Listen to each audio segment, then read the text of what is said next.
Folks, we apologize for some technical difficulties. Our phone, the camera that we used on, has died. We had to go get a new phone as well as a new charger. So folks, again, we apologize for any streaming concerns.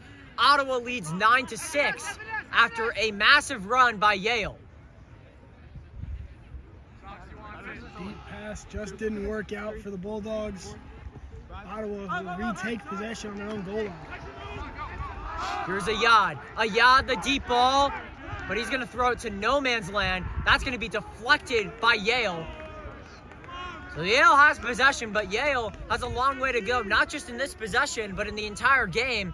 Yale's down by 3 points to Ottawa, and if Ottawa, from what I learned today, if Ottawa has a 3-point advantage or higher, it's pretty much a GG for the GGs.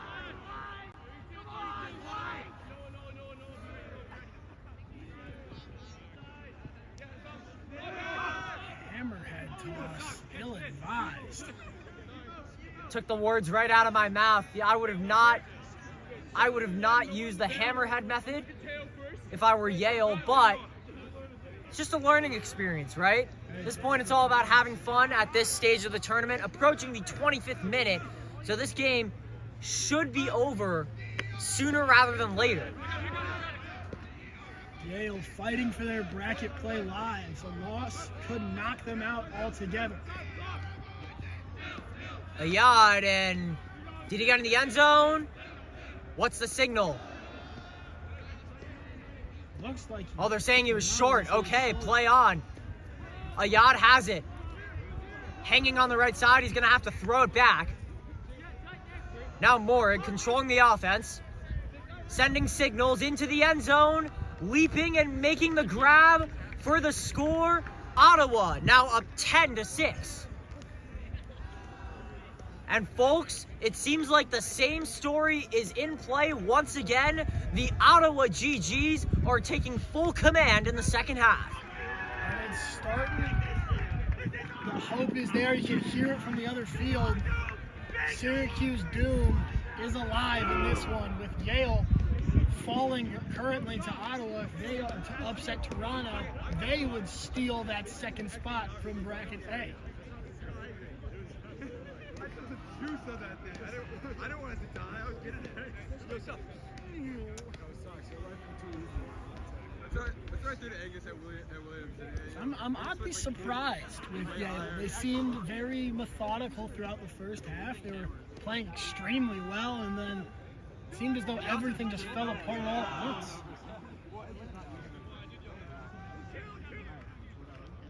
And I mean, not many defenses can contain this Ottawa offense, but they were doing a better job than most throughout that first half. But all signs Yale awaiting the pull from Ottawa. Let's see what Yale has in store. Will it go shorthand or deep ball?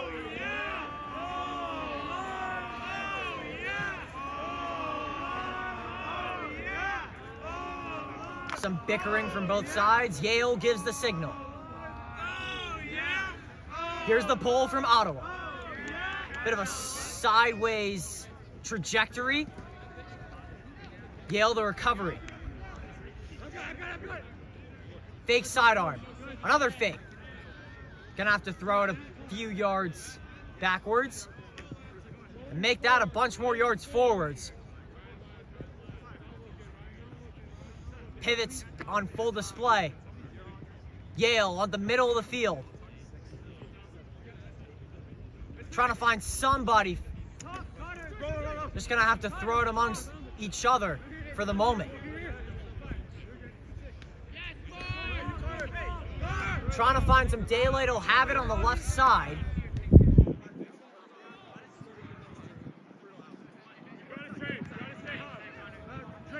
Waiting, finding 25. It's been pretty much a waiting game so far this drive for Yale.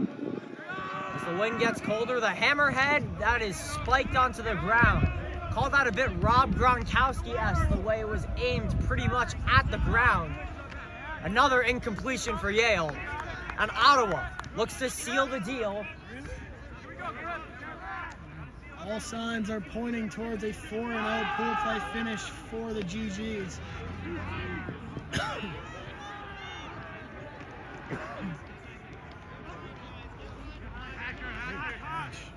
Tiptoeing the sideline.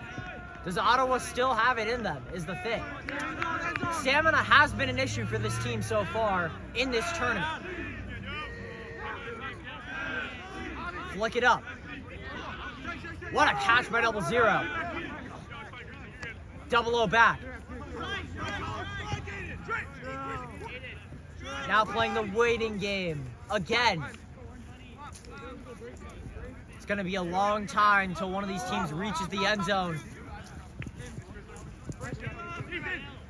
Good grab by number 60 on the left sideline.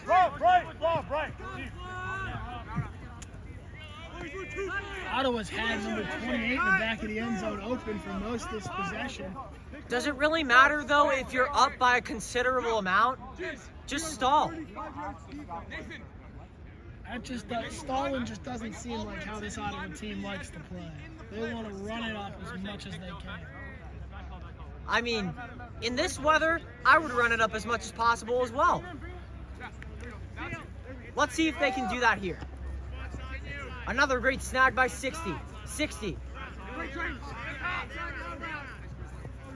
a few yards back. Now up to 8. 8 on the right side. 8 looking at his options. Throws a deep shot, and that is deflected. Tipped away by a Yale defender, number 3. 3 up to 25. 25 fakes his first throw. Hasn't decided on a second. Now we'll throw it a few yards back. Number 5 looking up the middle of the field. Wonder where he'll throw it to. Pretty much locked up everywhere. And even on the throw back, that's denied. And Ottawa responds with a score. One play, 1 point, 1 gritty to follow. And Ottawa leads 11-6. And the light is slowly fading from Yale's chances. Their hearth is running out. A win could have guaranteed them a spot in pool play, and now it'll be up to the other field. Because as of right now, a comeback looks pretty unlikely. I think Yale still wants to play it out. Absolutely. Why not? I would. Why not? You never know what's going to happen, especially in your last game. You can't bank on the other teams doing it for you. We're approaching the 20th minute, so if Yale does not score on this drive and Ottawa responds with a point to make it 12-6, I could see it happening.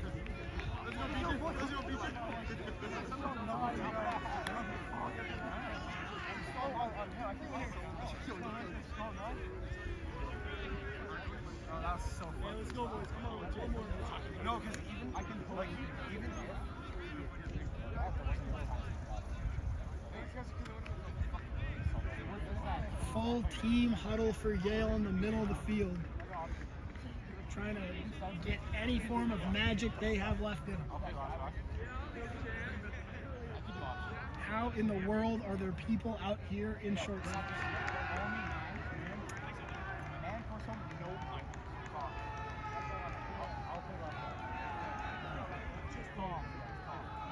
Even the players on the field are freezing at this point. And I feel for them too. I'm not even moving, I'm just standing here, but in regard to that, very tough weather.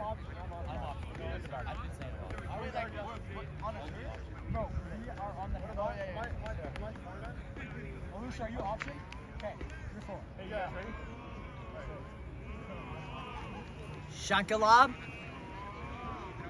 the pull, and that's going way out of bounds. So Yale will have the advantage on offense. In the center, figuratively and literally speaking. But what will Yale do with likely its final possession? Gotta go deep. Throw it back first. Gotta find an open man. He's gonna fling it up there. That's deflected. Ottawa has it. The GGs have a chance to seal the deal if they play its cards right.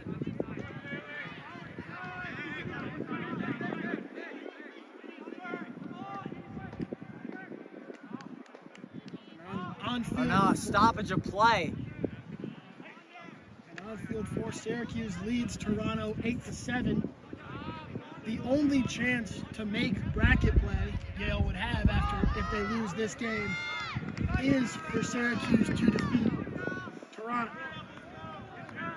So all hope is not lost just yet.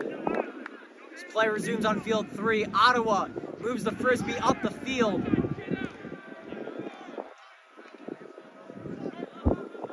To the other side of the end zone! Right out of the hands of number 6. That would have been the chance to seal the deal for good. Now Yale, little bit of life, not a lot of time. 18 minutes to go here, and they are down 5. If you don't score here, I don't know if you'll ever score again. Let's see what can happen. Yale first moves the Frisbee to the middle of the field.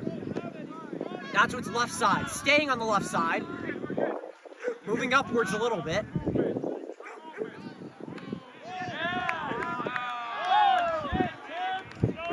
Slings this one. That is too far, and it's intercepted. Ottawa has another chance. Ottawa taking its time. I think Ottawa knows what might happen if it gets in the end zone for one final time. One more score, and that should do it for Ottawa.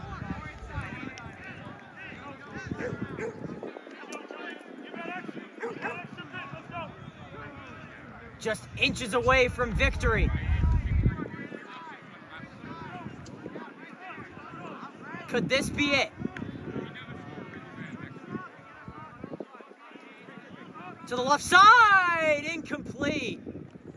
Oh, I think that throw is a bit too low. And that means another chance for Yale. Ottawa had a chance to bury him. They just couldn't pull through.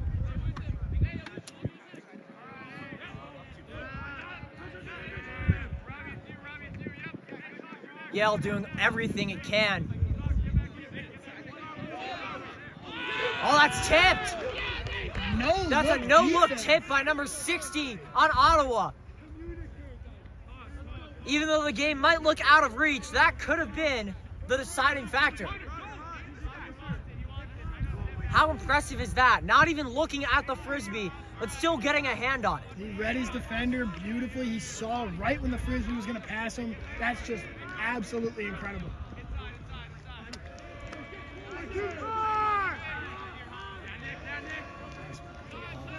Oh, that's a bit too high. Can he get the second effort? Yes, he can. Yes, he can. Now into the end zone it goes. But it's intercepted. Yale has another chance. Wow. This game has been on both sides late in the second half. But which team is going to score next? Here's a deep shot into the end zone, but just a little shy. Caught by Yale. Now what's Yale going to do? 43 waiting. 43 has to throw it. A fade ball. Deflected. Carniero with the deflection. And Ottawa with a chance to put it away once and for all. The one thing Yale has excelled at is their goal line offense. I don't understand why you're rushing a throw there. Let your team get close, work your way back if you need to. You need a score. This might be a bit of a timing drive for Ottawa. Failed its last 3 times, but here's the deep shot. Going 60's way. Does 60 have it in him? And it's deflected once again. 4 straight drives without a score for Ottawa. And as the clock nears the 10th minute, Ottawa's debating a foul. And I think Ottawa's going to have its way. Officials are saying, yes, there was a foul. Ottawa regains possession. I don't know about that one. Both guys had their hands on each other. Both were trying to make a play on the Frisbee. I don't really agree with that, but then again, that's the reason I'm not an ultimate Frisbee ref.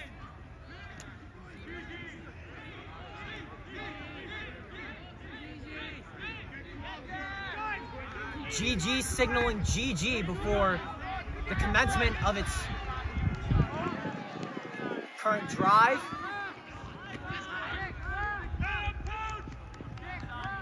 It's just, you look at this team and it's just, they're so much more well-conditioned than their opponents. When Yale and Binghamton. Oh, there's the hammerhead! And just short of the end zone. What's Ottawa gonna do now? Just fling it up and in. 12-6 Ottawa. And I think that is the icing on the cake for the Ottawa GGs. As both teams meet at the center of the field as handshake lines start up. 12-6 your final. The 1 seed Ottawa going 4-0 over the course of the day. Is that it? Still awaiting a signal. I don't think they're calling it. I think they're just sending on their substitutions because Yale's walking back this way to receive the pull.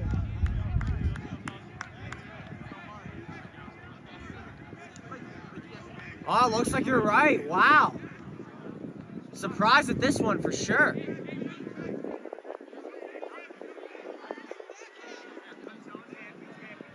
On the other field, Syracuse Doom Ultimate probably taking that game. So definitely very surprising decision, to say the least. Syracuse leads by 2 on the other field. Yale almost no chance to come back against Ottawa here. You just have to hope Syracuse can knock off Toronto and then hope that the tiebreaker goes your way. Ottawa for the pull. Oh my goodness. Oh wait, it's circling back. This might land in bounds. Oh, just out of bounds. That had potential to be really dangerous for Yale. But it ends up being pretty extreme for Ottawa instead.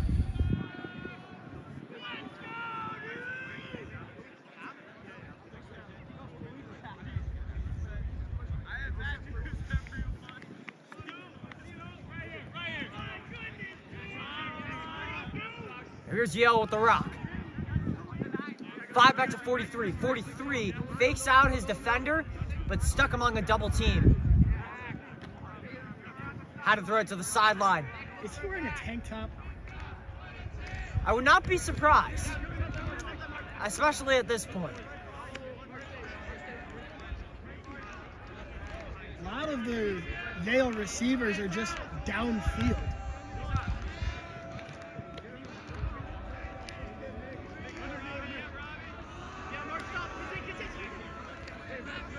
Yale's got to think of something, taking its time.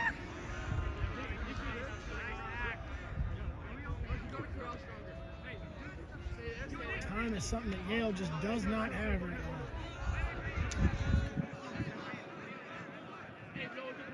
They need a score. They need it fast if they just want any chance. They've moved backwards since the start of this possession. Seems like Yale has moved more backwards than forwards, which is not a promising sign.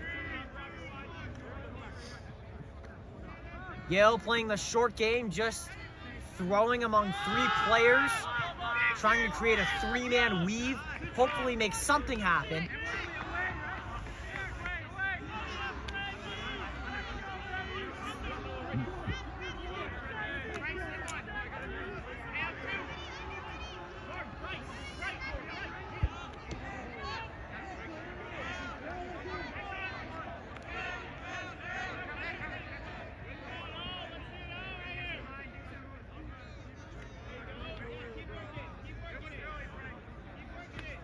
Look at this. Sometimes you don't have to commentate, you just let the game play on.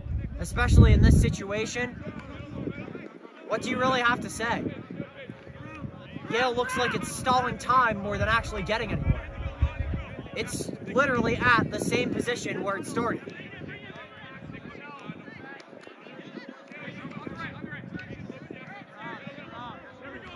Now Ottawa has it.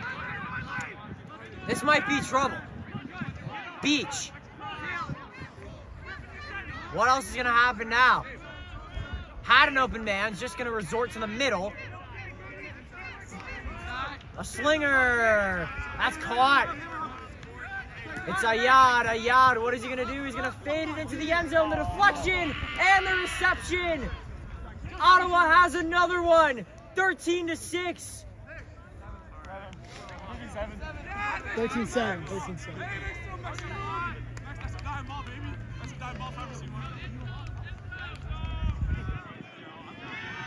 Our apologies. The score, 13-7. What's the verdict now? And I think that should do it. Took one extra drive, but Ottawa gets the job done. 13-7, your final from Field 3. And that concludes the end of the Salt City Classic tournament coverage from Field 3. Ottawa going 4-0 from this field, followed by Toronto winning over Binghamton. It's been very fun to cover this event. Thank you to our producers Josh Solomon and Jason Cespedes for making this happen. Alongside my co-commentator and broadcaster Sean Garlock, I am Leo Schaefer, signing off from Syracuse's South Campus.